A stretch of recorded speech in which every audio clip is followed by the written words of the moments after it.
गांधी जयंती के अवसर पर मानवाधिकार संरक्षण, भ्रष्टाचारी विरोधी संगठन और दिल्ली अल्पसंख्यक आयोग द्वारा कोरोना योद्धा सम्मान समारोह और जागरूकता अभियान कार्यक्रम आयोजित किया गया, जिसमें मुख्य अतिथि जाकिर खान, चेयरमैन अल्पसंख्यक आयोग दिल्ली सरकार, जरनैल सिंह, एसएचओ थाना लाहौरी गेट, बदरुद्दीन खान, इंस्पेक्टर जिला नई दिल्ली, मोहम्मद सादिक, निगम पार्षद बल्लीमरान, डॉक्टर आलिम, मेंबर ICPS, मानवाधिकार सुरक्षा एवं भ्रष्टाचार निरोधक संगठन के अध्यक्ष संजय पांडे, राष्ट्रीय उपाध्यक्ष शहजाद अली, राष्ट्रीय महासचिव असद अली, राष्ट्रीय सचिव शाकिर अंसारी, अब्दुल वजीद महासचिव चांदनी चौक, मोहम्मद फरीद जिला उपाध्यक्ष चांदनी चौक, पत्रकार गुरफान अफरीदी, दिल्ली का प्रतिबिंब के प्रधान संपादक सुमित भोजगी, जनता की आवाज़ NGO सचिव एवं रिपोर्टर राशिद अली, जमजम फाउंडेशन के अध्यक्ष शमीम अहमद, MIDRIS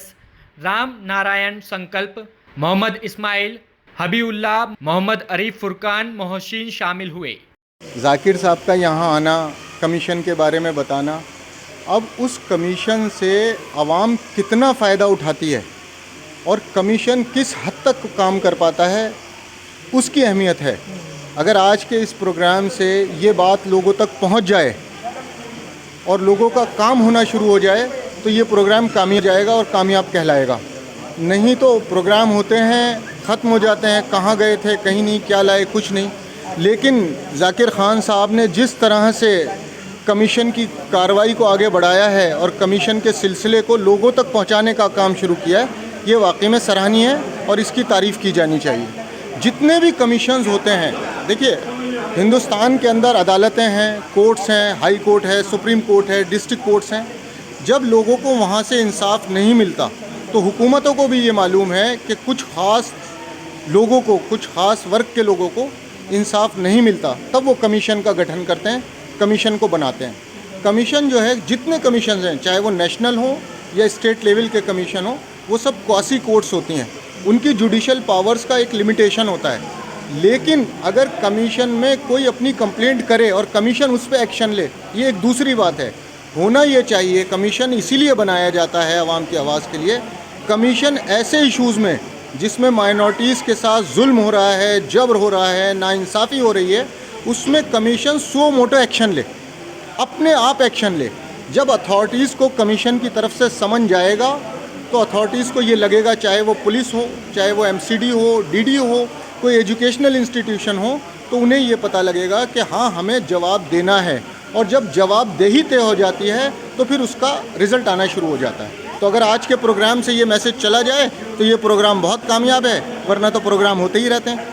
ये तो आपने बात बताई थी मिनोरिटी सेक्टर की, मैंने आपसे बात करी थी कोरोना वॉरियर्स को जो सम्मान दिया गया, अगर उन कोरोना वॉरियर्स को जो सम्मान दिया है उसके बारे में आप क्या? देखिए, कोरोना वॉरियर्स को जो भी आदमी अच्छा काम करे, अगर सुमित भोजगी दिल्ली का प्रतिबिंब को लेकर अच्छा काम कर रहे हैं तो उनको सम्मान देना चाहिए, अप्रिसिएशन करना चाहिए। हमारे भाई अपना ये चैनल लेकर काम कर रहे हैं, आप कवरेज कर रहे हैं, ये भी बहुत बड़ा काम है और आप मुस्तहिक हैं इनाम के, आप डिज़र्व करते हैं कि आपका अप्रिसिएशन किया जाए। तो कोरोना वॉरियर हो, कोई भी वॉरियर हो, किसी भी काम में हो, अगर कोई अच्छा काम कर रहा है उसे सम्मानित किया जाना चाहिए, ताकि वो बात आगे बढ़े, वो जज्बा बढ़े और वो काम आगे तक पहुँचे। आज आप मानव अधिकार सुरक्षा एवं भ्रष्टाचार निरोधक संगठन द्वारा कोरोना वॉरियर्स को सम्मानित किया गया और आप बतौर मुख्य अतिथि यहाँ पे आए हैं, तो कैसा लग रहा है? पहले तो इस बारे में मैं धन्यवाद करना चाहूँगा human right protection and anti corruption organisation की तत्वाधान से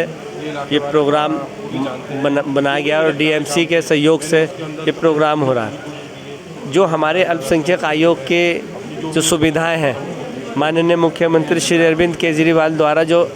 जो योजनाएं चलाई जा रही हैं, जैसे फ़ीस वापसी योजना है, लोन योजना है, डोर स्टेप योजना है, जय भीम मुख्यमंत्री प्रतिभा योजना है, या सरकारी लोन चाहिए, या आपको बच्चा विदेश में पढ़ने जाना चाहता है उसके लिए लोन चाहिए। इस तरीके से जो भी कोई हमारी योजना, उनके विस्तार से यहाँ पे चर्चा हुई। इसके अलावा जो माइनॉरिटीज़ के लिए जो अल्पसंख्यक आयोग द्वारा जो निर्धारित नियम और कानून हैं, उन कानूनों की भी जानकारी यहाँ दी गई और किस तरीके से आप अल्पसंख्यक आयोग से फ़ायदा उठा सकते हैं और अल्पसंख्यक आयोग आपकी किस तरीके से मदद कर सकता है। तो इस पर विस्तार से यहाँ चर्चा हुई और आपको बड़ी बारीकी के साथ में यहाँ लोगों को समझाया गया और आने वाले समय में जो हमारी योजना वो घर घर तक पहुंचने में ये लोग जो हमारा सहयोग करेंगे। हालांकि ये जो कमेटी है पहले से सक्रिय थी, लेकिन जब से आपने कार्यभार संभाला है हमने देखा, हम आपको कवर भी करते रहते हैं कि आप जगह जगह खुद जाकर लोग जो समझा रहे हैं कि आपको जो सुविधाएं यहाँ से उपलब्ध हैं आप वो उठाएं, फ़ायदे उठाएं दिल्ली सरकार के। तो ये युवा में, जैसे युवा है आप, तो युवा के हाथ में आने पे कैसा लग रहा है कि जगह जगह जाके आपको कैसा महसूस हो रहा है? देखिए, अल्पसंख्यक आयोग का जब ही फ़ायदा हो सकता है जो सरकार की जितनी योजनाएं चलाई जा रही, माननीय मुख्यमंत्री श्री अरविंद केजरीवाल द्वारा जो योजनाएं चलाई जा रही हैं उनका लाभ जनता तक कैसे पहुंचे। इसका एक ही माध्यम है कि आपको जनता के बीच में जाना पड़ेगा, जनता के बीच में एक दरबार लगाना पड़ेगा और घर घर जाकर उसकी जानकारी देनी पड़ेगी। मैं अल्पसंख्यक आयोग चेयरमैन होने के नाते इसका मकसद ये नहीं है कि मैं अल्पसंख्यक आयोग में दफ्तर में बैठकर जो सरकार द्वारा जो सुख और सुविधाएं दी जा रही हैं उनका मैं उपयोग करूं, बल्कि अल्पसंख्यक आयोग के चेयरमैन का असली मकसद है कि वो आयोग में जो विशेष कार्य हैं वो करने के पश्चात वो जनता के बीच में जाए, क्षेत्र में जाए और जितना भी समय जागरूकता के लिए चेयरमैन का लगे उससे अधिक समय उनको देना चाहिए। और वही मैं अपने कर्तव्य को निभा रहा हूँ कि ऑफिस के बाद में मैं जगह जगह सैटरडे संडे या रात के 12 बजे तक मैं अल्पसंख्यक आयोग के द्वारा जो कार्य हैं उनको समझाने के लिए, अल्पसंख्यकों की परेशानी के लिए और कहीं किसी तरीके से कोई घटना घटे वहाँ पे मैं मौजूद रहता हूँ। तो मेरी यही कोशिश है। अच्छी पहल है और ये होते रहने चाहिए, इससे लोगों को इंकरेजमेंट मिलता है और आगे और सोशल वर्क और लोगों का साथ देने का जो है और जिम्मेदारी बढ़ती है कि हमने कुछ किया है तो हमें कोई अप्रिशिएट कर रहा है और उस एप्रिशिएशन में मैं इनका शुक्रिया अदा करता हूँ कि उन्होंने इस लायक समझा कि हमारे को अप्रिशिएट करा। अच्छा प्रोग्राम है और ऐसे प्रोग्राम होते रहने चाहिए।